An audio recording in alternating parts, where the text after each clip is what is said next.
So we could have provided somebody in the US 10 more hours a month of work, but we as a business would have only achieved a fraction, or a 16th to be exact, because that's, we would only gotten a 16th of the work hours out of them. So we would only got a 16th of the improvements to our site, and hence the benefits that our listeners and members will reap through these improvements that we're going to implement in our sites. So in order to afford the same amount of time to cover the additional cost of hiring someone in the US, we would have had to raise our prices. And that would have hence excluded more people from being able to afford our service, our help, and to join the academy and hence learn the stuff that we teach to create their own income and improve their own lives. That's scenario number one. Scenario number two, we hire a full-time developer in the Philippines. Our budget allows him to pay him a very livable salary. We're able to achieve 10 times, in fact, 16 times the amount of site improvements than if we had hired somebody in the US.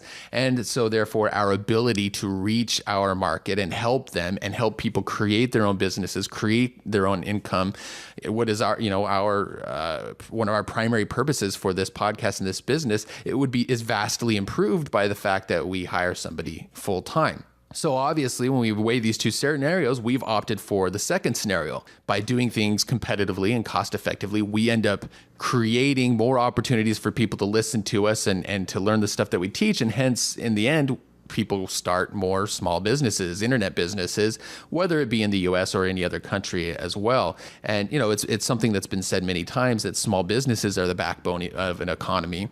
Not that our primary goal was to go out and we're going to fix the economy. I mean, we're just, again, our primary goal is to bring freedom and happiness to ourselves and those that hear our message through internet business. But it certainly works out nicely that as such, as it works out, we're helping the current economic climate because we're helping to create small businesses and helping people be able to find the kind of income that they need. I mean, you need to look no further than, some of the people we've talked about on the podcast or even interviewed, Pat, who was laid off from his job last year and now, thanks to our help, is making much more money than he ever did in his employment, or Kirk, whose son's medical bills were going to require him to get a second job. And instead, he started an internet business. And so now he has the money to help out with those medical bills without sacrificing valuable time with his family. Or Cornelius, who we recently interviewed, who has taken his profession and turned it into a thriving business that teaches other people how to thrive in their profession, in this case, project management, and hence make their job situation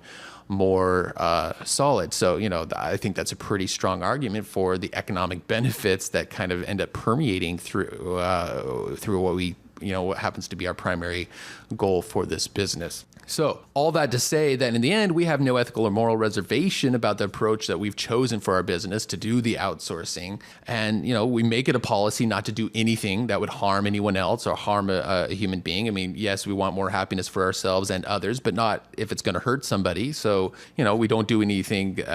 We do consider, will this hurt somebody when we make our decisions? But our primary goal is to bring that increased freedom and financial stability to as many people as possible worldwide.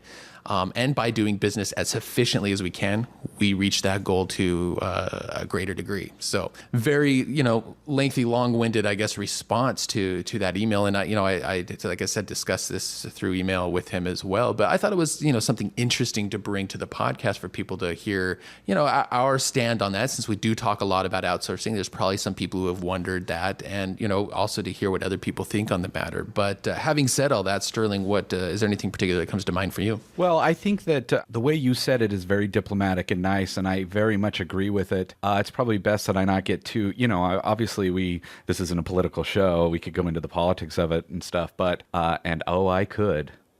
But the thing I'd like to just kind of remind everybody is we definitely are, with the internet business, in a world economy at this point. Our customers are in the world, not just the U.S. or not just in San Diego or Portland or wherever. And that's I think of my business as that kind of a thing, a world business. And I'm not restricted or limited to locale at all.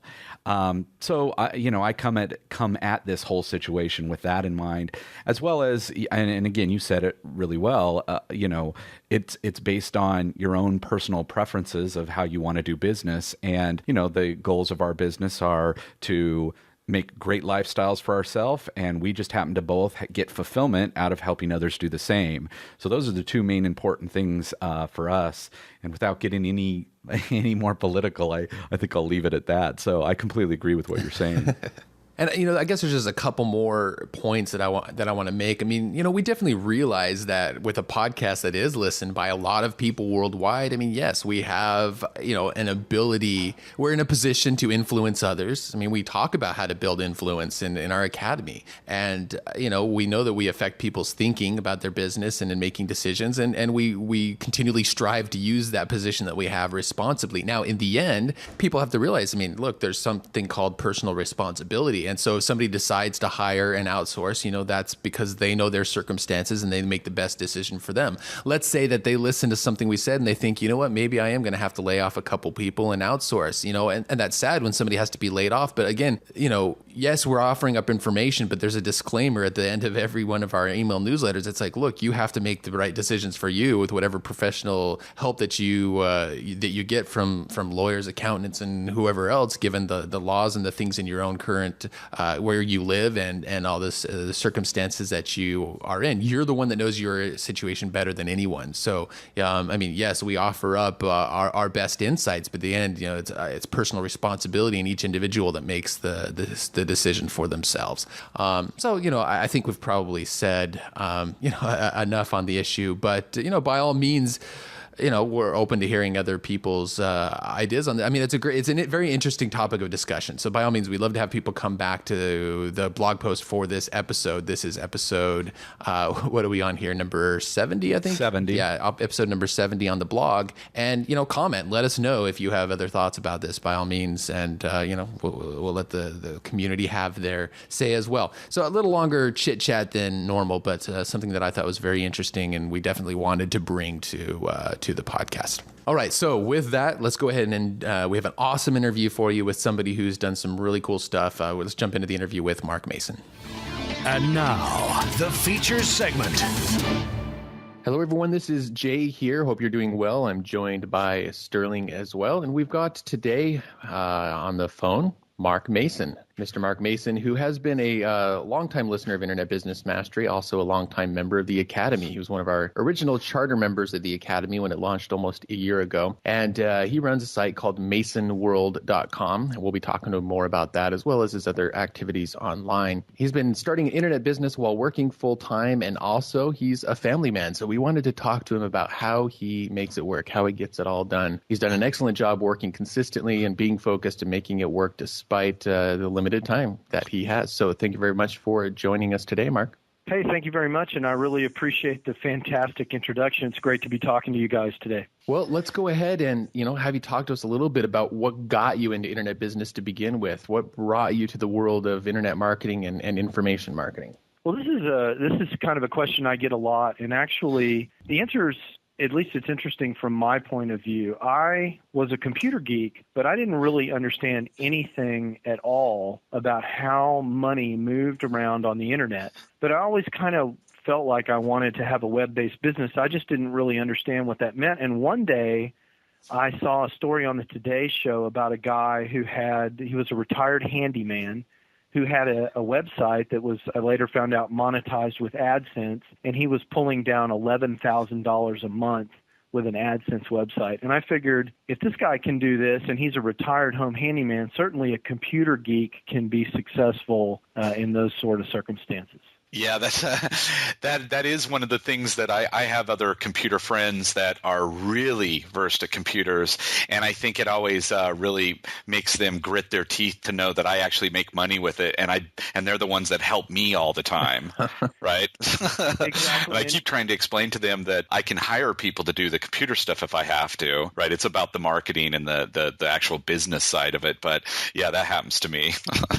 And that's exactly one of the very first things that I learned from you guys after I started understanding how money moved around on the internet. I realized, and I think, Jay, I think you've been through this in spades, you realize that actually sometimes knowing tech can be a hindrance, and you have to be very careful not to get buried in the technology and actually focus on the business. So I've been a student of internet marketing, not technology, for the last couple of years. And actually, I've learned probably the most about internet marketing from Internet Business Mastery.